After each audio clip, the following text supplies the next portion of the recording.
ходе предварительного следствия было установлено, что пенсионерка наткнулась в сети интернета на рекламу о «Газпром Инвестициях», оставила свои контактные данные, после чего ей позвонили мошенники и обманным путем ввели ее в заблуждение, после чего она перевела свои денежные средства в размере 386 тысяч после того, как оформила потребительский кредит. В ходе предварительного следствия мною были проведены полный комплекс следственных действий, в результате которого были установлены банковские счета мошенников.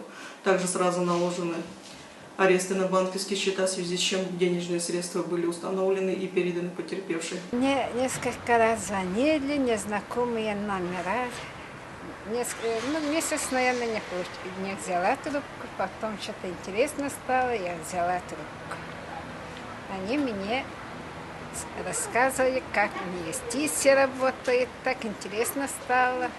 На 10 тысяч я свою отправила, потом им после нескольких дней я звонила, сказала, деньги верните мне.